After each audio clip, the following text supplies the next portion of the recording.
اعوذ باللہ من الشیطان الرجیم بسم اللہ الرحمن الرحیم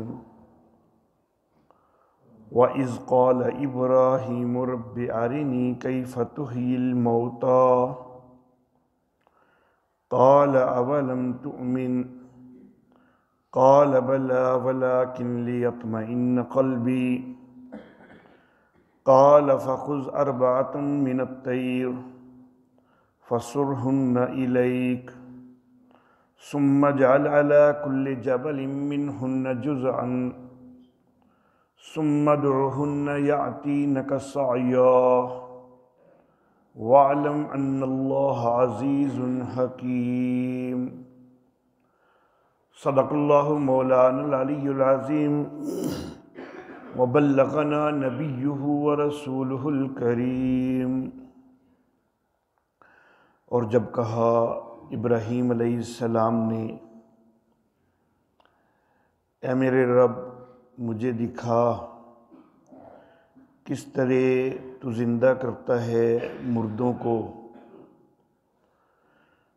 فرمایا کہ کیا تو ایمان نہیں رکھتا؟ کہنے لگے کیوں نہیں، اور لیکن اپنے دل کے اطمینان کے لیے فرمایا کہ پس لے لے 4 پرندے، پس ان کو اپنی طرف مانوس کر لے، پھر رکھ دے ہر پہاڑ پر ان میں سے ایک ٹکڑا، پھر ان کو بلا، تیرے پاس دوڑتے آئیں گے، اور جان لے کہ اللہ زبردست ہے، حکمت والا ہے۔ محترم احباب، آج کے درس کے لیے سورۃ البقرہ کی آیت نمبر 260 تلاوت کی گئی ہے، اور اس کا ترجمہ میں نے عرض کیا ہے۔ اس سے قبل جو آیت نمبر 257 پیچھے گزری ہے، اس میں اللہ رب العزت نے 2 قوانین ذکر فرمائے تھے۔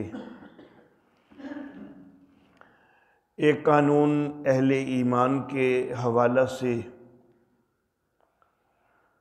کہ اللہ اہل ایمان کا دوست ہے، وہ ان کو تاریکیوں سے روشنی کی طرف نکالتا ہے۔ اور دوسرا قانون اللہ رب العزت نے کفار اور مشرکین کے لیے بیان کیا تھا کہ کفار اور مشرکین کے دوست طاغوت ہوتے ہیں، اور وہ ان کو روشنی سے تاریکیوں کی طرف لے جاتے ہیں۔ آیت نمبر 257 کے اندر یہ قانون بیان کرنے کے بعد آیت نمبر 258، آیت نمبر 259 اور آج کے درس کے لیے تلاوت کی گئی آیت نمبر 260، ان 3 آیات مبارکہ میں اللہ رب العزت نے 3 قصے ذکر فرمائے ہیں۔ پہلا قصہ دوسرے قانون سے متعلق تھا کہ کفار اور مشرکین کے دوست طاغوت ہوتے ہیں، وہ ان کو روشنی سے تاریکیوں کی طرف لے جاتے ہیں۔ دیکھو ابراہیم علیہ الصلاۃ و تسلیمات کے سامنے جب نمرود آیا، ابراہیم علیہ السلام واضح دلائل سے بات کر رہے تھے، اس کے سامنے دلائل واضح ہونے کے باوجود وہ گمراہ ہی رہا۔ اس کے طاغوت جو دوست ہیں انہوں نے اس کو ہدایت کی طرف نہیں آنے دیا۔ دوسرا قصہ جو گزشتہ درس میں بیان ہوا وہ پہلے قانون سے متعلق کہ اللہ کے ایک بندے نے جب حیرت کا اظہار کیا کہ اللہ کیسے مردوں کو زندہ کرے گا، تو اللہ نے اس کے لیے روشنی کے اسباب پیدا کر دیے اور خود اس کو 100 سال موت دے دی، پھر زندہ کر دیا۔ تو اللہ ایمان والوں کا دوست ہے، وہ ان کو تاریکیوں سے روشنیوں کی طرف نکالتا ہے۔ آج کے درس کے لیے جو آیت مبارکہ تلاوت ہوئی ہے، اس میں تیسرا قصہ ہے، اور یہ قصہ بھی پہلے قانون سے متعلق ہے کہ دیکھو ابراہیم علیہ الصلاۃ و تسلیمات اپنے اطمینان قلب کے لیے دیکھنا چاہ رہے تھے کہ اللہ کیسے مردوں کو زندہ کرتے ہیں۔ علم الیقین تو ان کو پہلے سے تھا، وہ اس سے بڑھ کر عین الیقین تک جانا چاہتے تھے، تو اللہ رب العزت نے روشنی کے اسباب بنا دیے۔ اللہ ایمان والوں کا دوست ہے۔ اللہ رب العزت نے انہیں حکم دیا کہ 4 پرندے لیں اور ان کو اپنے ساتھ مانوس کر لیں، ایسا مانوس کر لیں کہ آپ کی آواز کے اوپر وہ دوڑتے ہوئے آپ کے پاس آ جاتے ہوں۔ پھر ان 4 پرندوں کو ذبح کر کے ان کے ٹکڑے مختلف پہاڑوں پہ رکھ دیں، پھر ان میں سے ایک ایک کو آواز دے کے بلائیں تو مختلف پہاڑوں سے ان کے ٹکڑے اٹھ کے وہ آپ کے سامنے آپس میں مل کے وہ دوبارہ زندہ ہو جائیں گے اور آپ کے سامنے دوڑتے ہوئے آ جائیں گے۔ تو یہ واقعہ اللہ رب العزت نے یہاں پر ذکر فرمایا۔ پھر سیدنا ابراہیم علیہ الصلاۃ و تسلیمات نے عملی طور پر بھی یہ کام کیا اور یہ چیز ان کے لیے نکھر کے سامنے آ گئی۔ تو یہ پہلے قانون کے متعلق یہ دوسرا قصہ ہے۔ اللہ فرماتے ہیں وَإِذْ قَالَ ابراہیم، اور جب ابراہیم علیہ السلام نے کہا ربی، اے میرے رب، ارنی کیف تحیی الموتیٰ، مجھے دکھائیے کہ آپ کس طرح زندہ کرتے ہیں مردوں کو، یا کس طرح زندہ کریں گے مردوں کو۔ مضارع کے صیغے ان کا ترجمہ حال والا بھی ہو سکتا ہے اور مستقبل والا بھی ہو سکتا ہے۔ حضرت ابراہیم علیہ الصلاۃ و تسلیمات اللہ کے نبی ہیں اور خلیل الرحمن نبی ہیں، اور میرا یہ عقیدہ ہے کہ مرنے کے بعد دوبارہ جی اٹھنے پر جتنا پختہ ایمان نبی کا ہوتا ہے اتنا پوری کائنات میں کسی غیر نبی کا نہیں ہو سکتا۔ بلکہ میں تو یہاں تک بھی کہا کرتا ہوں کہ نبیوں کے علاوہ پوری کائنات کا ایمان بھی ترازو کے ایک پلڑے میں رکھ دیں اور دوسرے پلڑے میں کسی ایک نبی کا ایمان رکھ دیں تو پھر بھی ساری کائنات کے سارے اہل ایمان کا مجموعی ایمان بھی ایک نبی کے ایمان کے مقابل نہیں آ سکتا۔ نبیوں کا ایمان سب سے زیادہ پختہ ہوا کرتا ہے۔ حضرت ابراہیم علیہ الصلاۃ و تسلیمات آپ کا ایمان بھی سب سے زیادہ پختہ ہے، لیکن ایمان پختہ ہونے کا یہ مطلب نہیں کہ اللہ کا نبی علم الیقین سے عین الیقین کی خواہش نہ کرے۔ اللہ کا نبی اس کیفیت کا مشاہدہ کرنے کی خواہش نہ کرے کہ یا اللہ یہ تو مجھے یقین ہے کہ تو مردوں کو زندہ کرے گا، لیکن کرے گا کیسے؟ یا اللہ مجھے اس کیفیت کا علم کوئی نہیں، میں تو کوئی عالم الغیب کوئی نہیں کہ مجھے اس کیفیت کا پتہ چلے۔ تو یا اللہ وہ کیفیت تو دکھا دے تاکہ میرا اطمینان قلب اور زیادہ ہو جائے۔ اللہ اللہ، یہاں پر لفظ بھی ارنی کیفا، کیفا کا لفظ جو ہے وہ کیفیت کے اظہار کے لیے ہوا کرتا ہے، تو کیفا کیفیت کا مشاہدہ کرنا چاہ رہے ہیں۔ یہ نہیں کہ معاذ اللہ یقین کوئی نہیں ہے، یقین ہے، لیکن اطمینان قلب کے لیے کہ آخر وہ طرز کیا ہوگا، اس طرز کا تو معلوم کوئی نہیں کیونکہ عالم الغیب کوئی نہیں، تو اس لیے اس طرز کو دیکھنا چاہ رہے ہیں اور اللہ رب العزت نے وہ طرز دکھا دیا۔ قال اولم تؤمن، اللہ رب العزت نے فرمایا کہ کیا تجھے ایمان نہیں ہے، کیا تو ایمان نہیں رکھتا؟ قال بلا، کہنے لگے یا اللہ کیوں نہیں، ایمان تو ہے، ولیکن لیطمئن قلبی، لیکن جو سوال کر رہا ہوں صرف اپنے اطمینان قلب کے لیے سوال کر رہا ہوں۔ اللہ رب العزت نے یہ باقاعدہ یہاں پر ایک سوال و جواب ذکر کیا ہے۔ حالانکہ اللہ رب العزت کو بھی معلوم ہے کہ حضرت ابراہیم علیہ الصلاۃ و تسلیمات کا ایمان بڑا مضبوط ہے، بڑا پختہ ہے، لیکن اللہ رب العزت سوال کرتے ہیں کہ اولم تؤمن، کیا تو ایمان نہیں رکھتا؟ اصل میں یہ نہیں کہ معاذ اللہ ثم معاذ اللہ، اللہ رب العزت کو پتہ نہیں تھا کہ ابراہیم علیہ السلام کا ایمان ہے یا نہیں ہے، اور وہ تحقیق کرنا چاہتے تھے اللہ رب العزت، تو پھر انہوں نے ایمان کا اظہار کر دیا تو اللہ کو پتہ چل گیا کہ ایمان ہے۔ ایسا معاملہ نہیں ہے، معاذ اللہ ثم معاذ اللہ۔ اللہ کو تو پہلے سے معلوم ہے کہ ابراہیم علیہ الصلاۃ و تسلیمات کا نہایت پختہ ایمان ہے، لیکن یہ جو سوال و جواب ذکر کروایا ہے نا، اللہ رب العزت نے ذکر کیا ہے نا، اس کی وجہ یہ کہ اللہ کے نبی کا معاملہ ہے، خلیل الرحمن نبی کا معاملہ ہے، اور اگر یہ سوال و جواب بیچ میں ذکر نہ کیا ہوتا نا، اور صرف اتنی بات ذکر کی ہوتی کہ ابراہیم علیہ السلام نے کہا کہ یا اللہ میں دیکھنا چاہتا ہوں کس طرح تو مردوں کو زندہ کرے گا، اور پھر آگے اللہ رب العزت اس کو دکھا دیں، تو کل کو کوئی بدبخت جو ہے یہ بکواس کر سکتا ہے معاذ اللہ ثم معاذ اللہ کہ دیکھو جی ابراہیم علیہ السلام کو تو یقین ہی کوئی نہیں تھا، جب تک ان کو اللہ نے مشاہدہ نہیں کروا دیا ان کو تو یقین ہی کوئی نہیں آیا، تو کوئی یہ بکواس کر سکتا تھا؟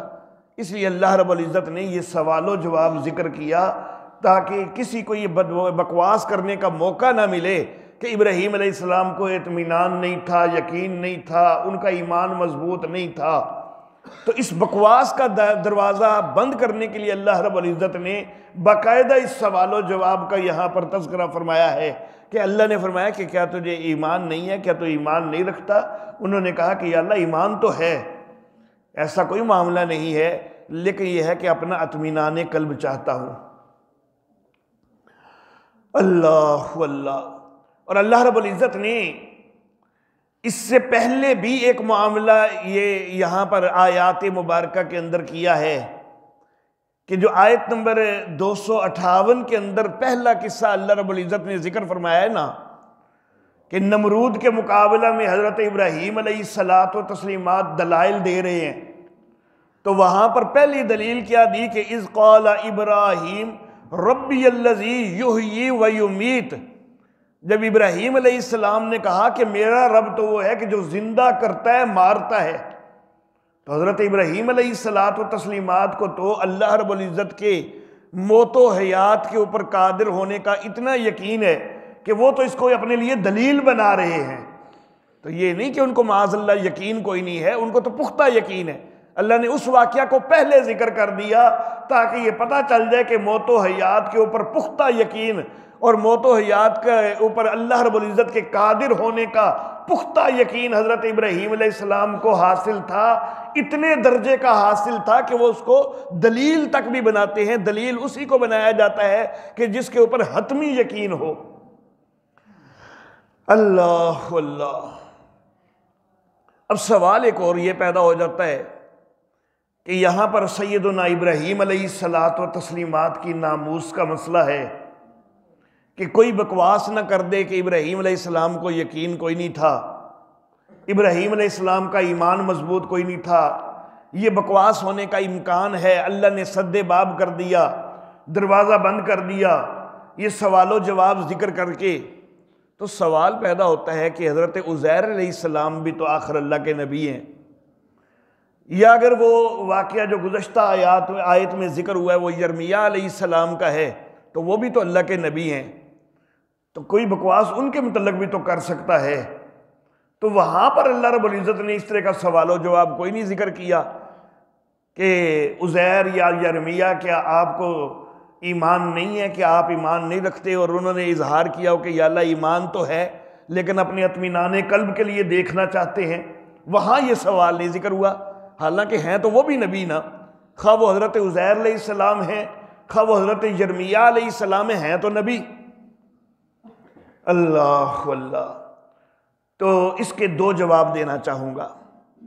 پہلا جواب یہ کہ یہاں پر اللہ رب العزت نے نامزد کیا ہے سیدنا ابراہیم علیہ الصلاۃ والتسلیمات کو، وہاں پر اللہ رب العزت نے کسی کو نامزد نہیں کیا کہ وہ کون شخصیت ہے، اور جب نامزد ہی کوئی نہیں تو پھر جو ہے کسی کو نام لے کر اس کے متعلق بکواس کرنے کا موقع ہی ختم ہو گیا، کیونکہ وہاں پر تو نام ہے ہی کوئی نہیں، نامزد ہے ہی کوئی نہیں، تو وہ نام لے کر بکواس کوئی نہیں ہو سکتی۔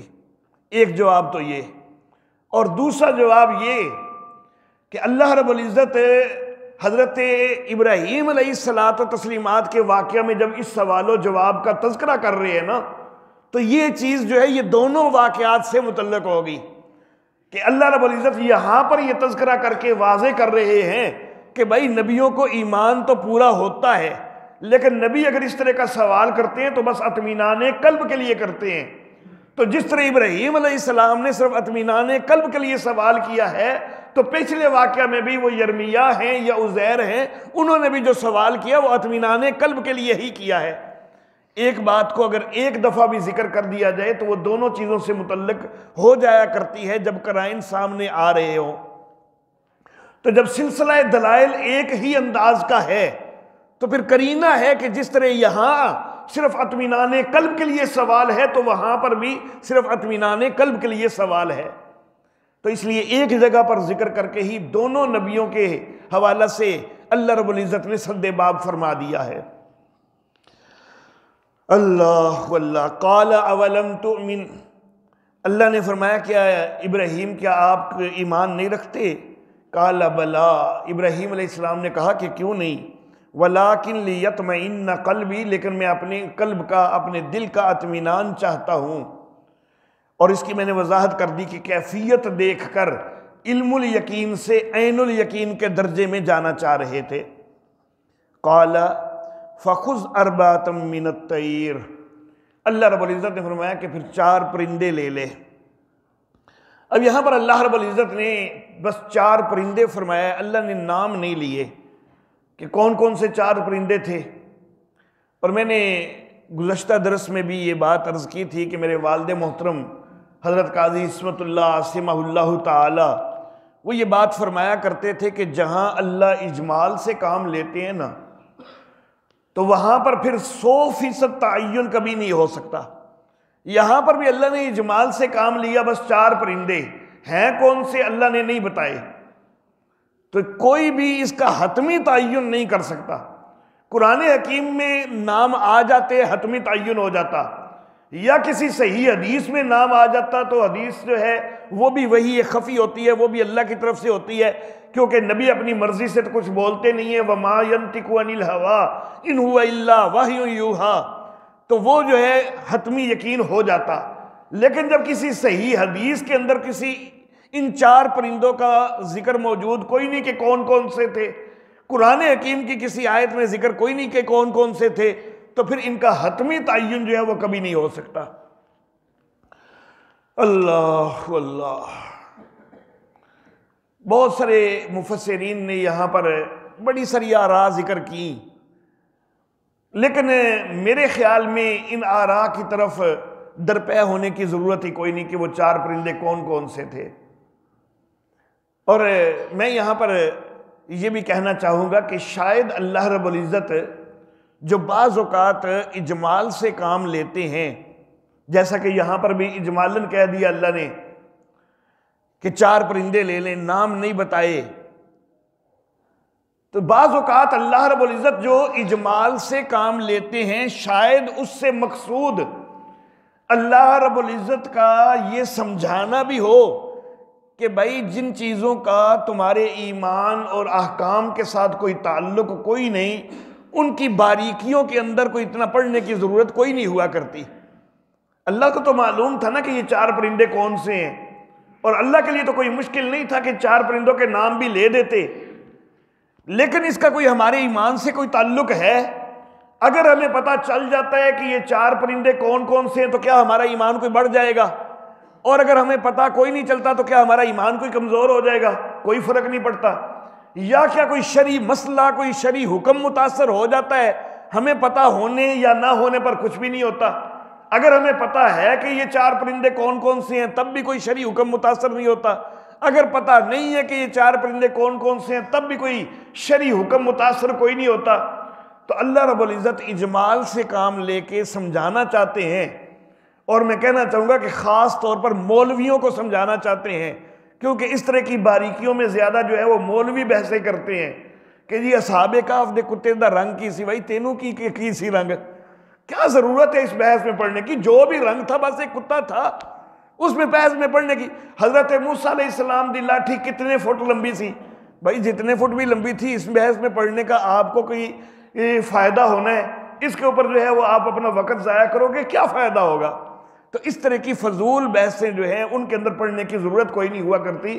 اللہ رب العزت بعض اوقات اجمال کے ساتھ بیان کر کے شاید مولویوں کو یہی سمجھانا چاہتے ہیں کہ بھئی یہ باریکیوں کے اندر پڑھنے کی ضرورت کوئی نہیں۔ ٹھیک ہے، جس چیز کا پتہ چل جائے، کوئی یقینی ذریعے سے تمہیں پتہ چل جائے بیان کر دو، نہیں پتہ چلا تو بس اللہ کے سپرد کر دو کہ بھئی اللہ کو معلوم ہے۔ تو یہ 4 پرندے کون سے تھے؟ کبوتر ہے، چڑیا ہے، کوا ہے، مینا ہے، جو بھی ہے، یا کوئی اور پرندے ہیں جس طرح کے بھی ہیں، یہ اللہ کو پتہ ہے۔ اور یہ بھی ممکن ہے کہ پرندہ ایک ہی جنس کا ہو۔ 4 پرندے ہیں نا، چاروں کبوتر بھی تو ہو سکتے ہیں، اور ان کو مانوس اس طرح کر لیا جائے کہ ہر ایک کا ایک الگ الگ نام رکھ لیا جائے کہ اس کبوتر کا یہ نام ہے، اس کا یہ نام ہے، اس کا یہ نام ہے، اپنے اپنے نام سے وہ دوڑے آتے ہوں۔ تو یہ ایک جنس کے بھی 4 پرندے ہو سکتے ہیں، 4 الگ الگ جنسوں کے بھی ہو سکتے ہیں، اس کے اوپر کوئی زیادہ تفصیلی بحثوں کی ضرورت کوئی نہیں۔ قال فخذ 4 من الطیر، اللہ نے فرمایا کہ 4 پرندے لے لے، فَسُرْهُنَّ إِلَيْكَ، ان کو اپنے ساتھ مانوس کر لے۔ ہمارے پنجابی میں کہتے ہیں انہوں نے اپنے نال ہلال ہے، اتنے مانوس کر لے کہ تیری آواز پہ جس کو تو بلائے وہ آ جاتا ہو۔ اللہ واللہ، یہ نہ ہو کہ بلائے ایک کو آتا دوسرا ہو، ایسا مانوس نہیں، بلکہ ہر ایک کو اتنا مانوس کر لینا ہے کہ ہر ایک کو اپنے نام کی پہچان ہو جائے، جس کو تو بلائے وہ آتا ہو، اتنا مانوس کر لے۔ ثم جعل على كل جبل منهن جزءا، پھر ہر پہاڑ میں سے ان میں سے ایک ایک ٹکڑا جو ہے ہر پہاڑ کے اوپر رکھ دے۔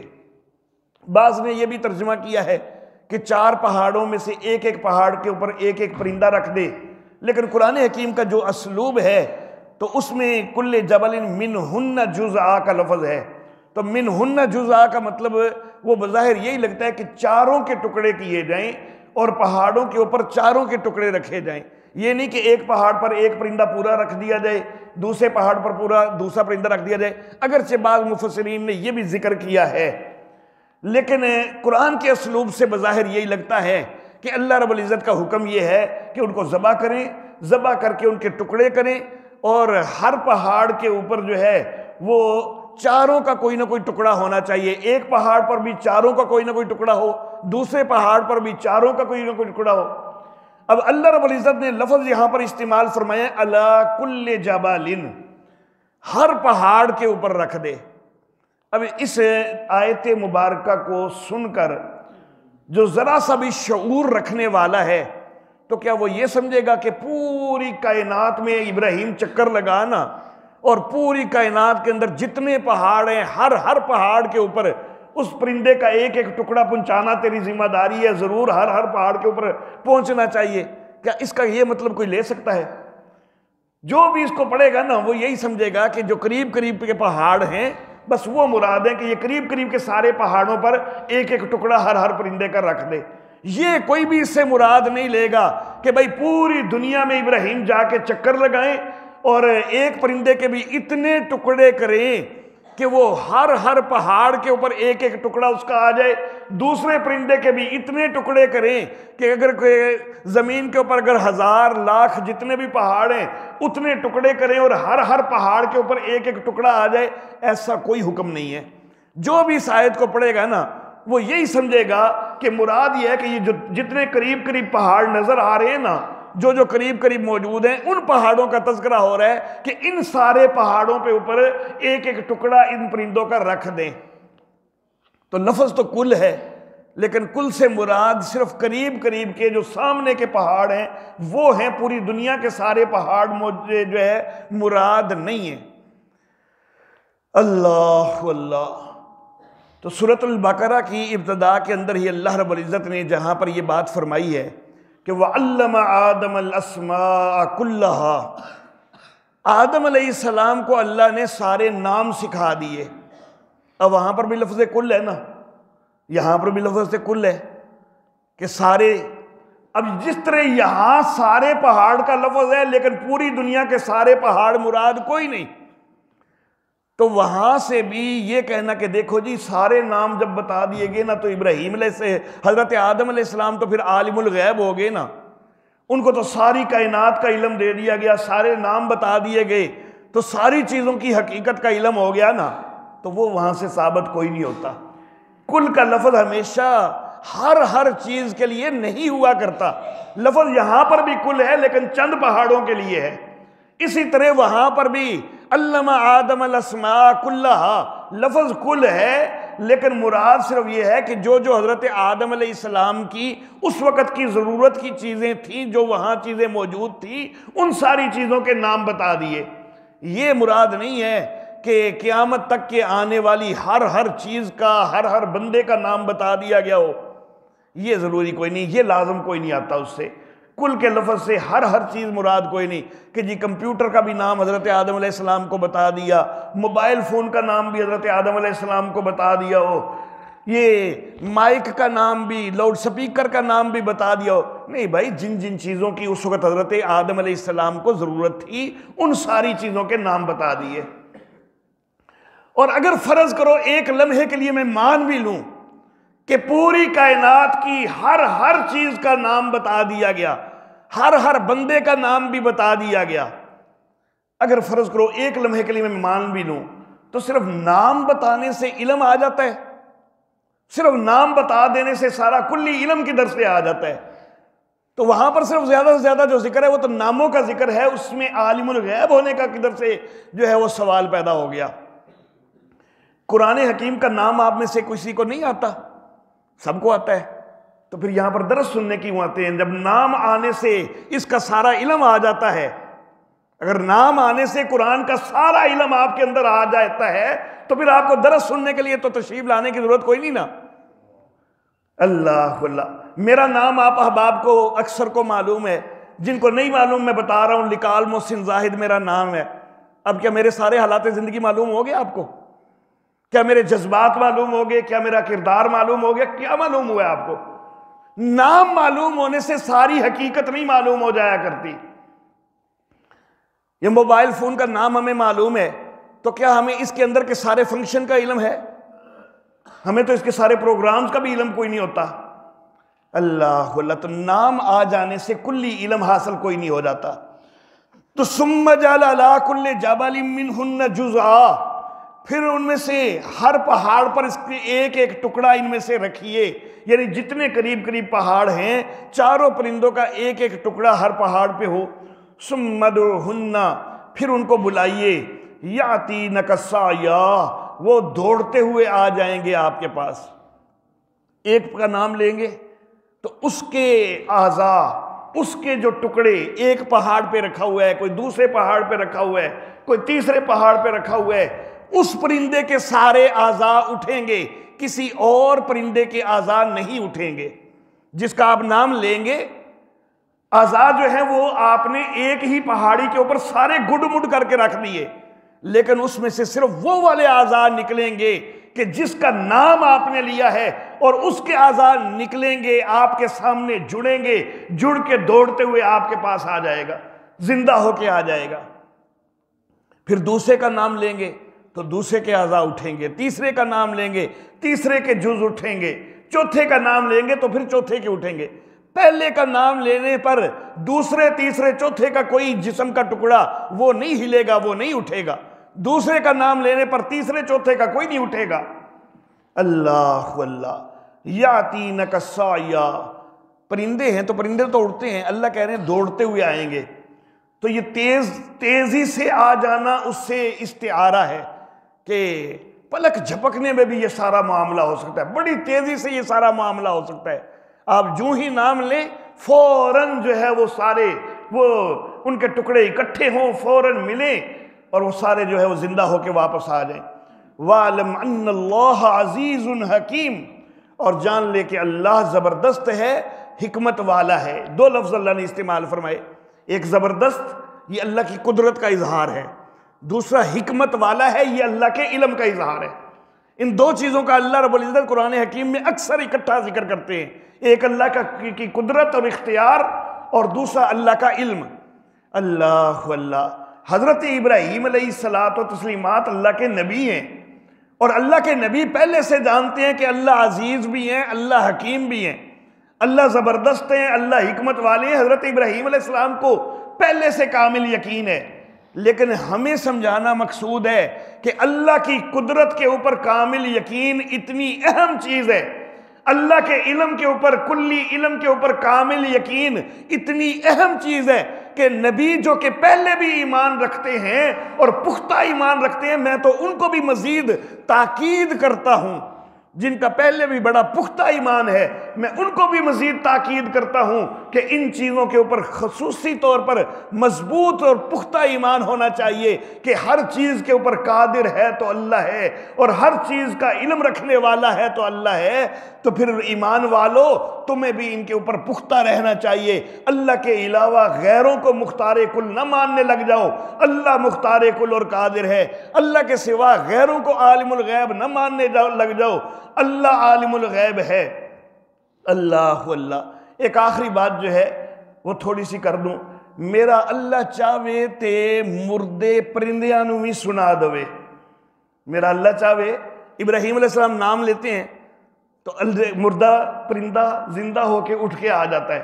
تو جب اللہ چاہے تو مردے پرندے تک کو بھی سنا دے، اور اللہ چاہے تو عام مردوں کو بھی نہ سنائے. انبیاء کرام علیہم السلام تک بھی جب وہ میت ہو چکے ہیں، سیدنا عزیر علیہ السلام یا سیدنا یرمیہ علیہ السلام، اللہ نہ چاہے تو نبی کو بھی نہ سنائے اور اللہ چاہے تو مردوں کو بھی سنا دے. یہ اختیار میرے اللہ کا ہے. اللہ اللہ. ہمارا اشاعت التوحید و سنہ کا موقف یہ ہے کہ یہ اللہ کا اختیار ہے. اللہ چاہے تو مردوں کو سنا سکتا ہے، جس مردے کو اللہ چاہے سنا دیتا ہے. حضرت عیسیٰ علیہ السلام نے کہا کہ قم بِإِذْنِ اللہ، تو جس کو کہا اللہ نے اس کو سنا دیا اور اٹھا بھی دیا.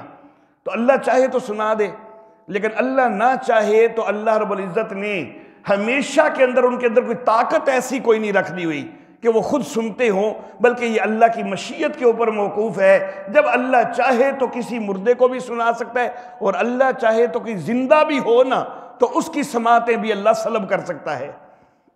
اللہ اللہ.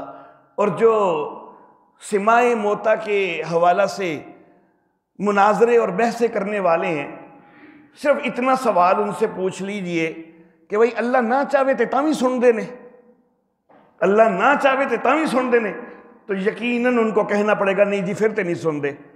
تو پھر ہم کہتے ہیں کہ پھر مان لو اشاعت والوں کی بات. اشاعت والے بھی تو یہی کہتے ہیں کہ بھئی عام حالات میں کوئی نہیں سنتے، اللہ چاہے تو سنا دے. تو جب اللہ چاہے گا تو سنیں گے، نہیں چاہے گا تو نہیں سنیں گے. اتنا سا معاملہ ہے، اس کے اوپر تو لڑنے کی ضرورت ہی کوئی نہیں، بحثوں کی جھگڑے کی تو ضرورت ہی کوئی نہیں. اللہ چاہے تو جس کو مرضی سنا دے، اللہ نہ چاہے تو ساری کائنات والے من کے بھی نہیں سنا سکتے. انک لا تسمع الموتى وآخر دعوانا الحمدللہ رب العالمین.